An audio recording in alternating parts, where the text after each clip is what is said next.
Hi everyone, my name is Noske. I would like to take a few minutes today to talk about my interview with Courtney Smith, where we learned about her experiences fostering animals. I'd also like to go over a little bit of additional information that I found on the subject. This information will be helpful to anybody who's considering getting involved in fostering, including myself. Of course, I am an animal lover myself, and I feel like that is one very important factor. I actually have a few of my own. I have a baby kitten that I just got a few weeks ago. His name is Dexter.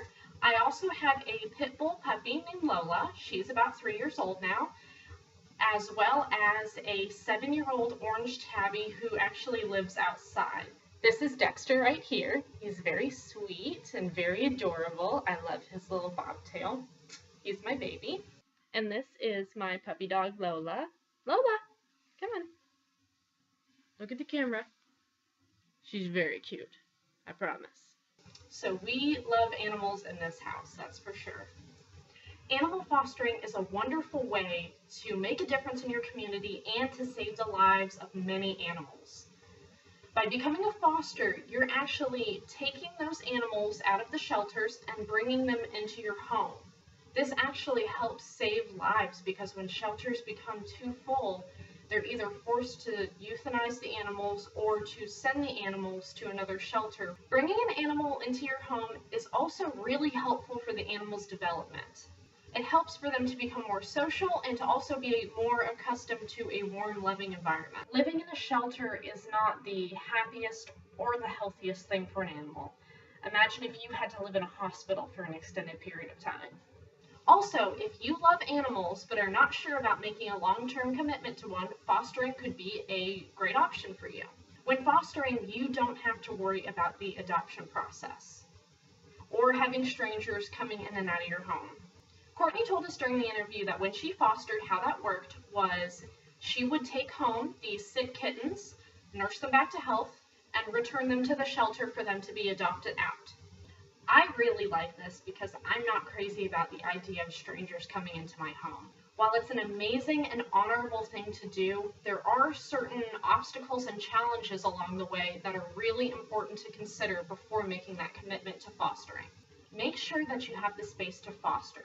Courtney told us during the interview that she only fostered kittens simply because she did not have the space to foster dogs.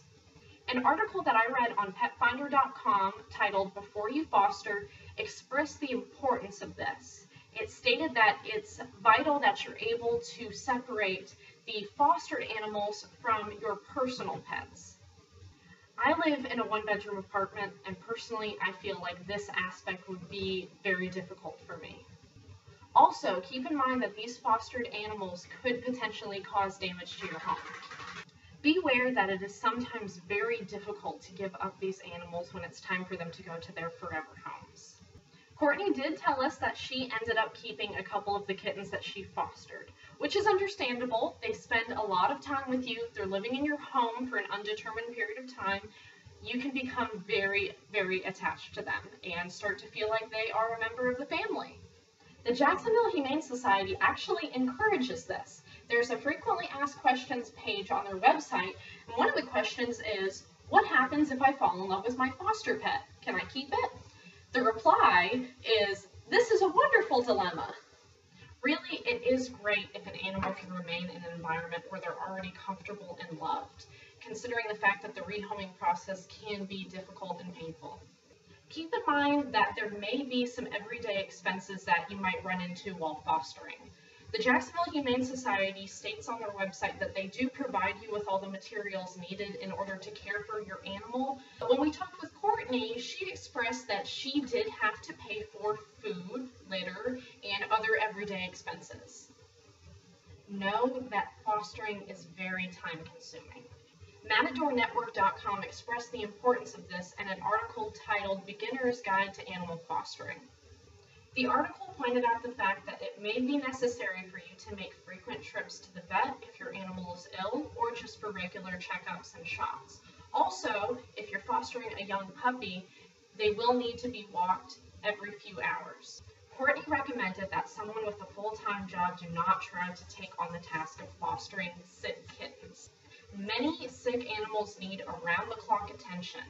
It's important to be aware that you may not always have positive experiences with the organization that you foster through. You may not agree with their policies or have other issues with them.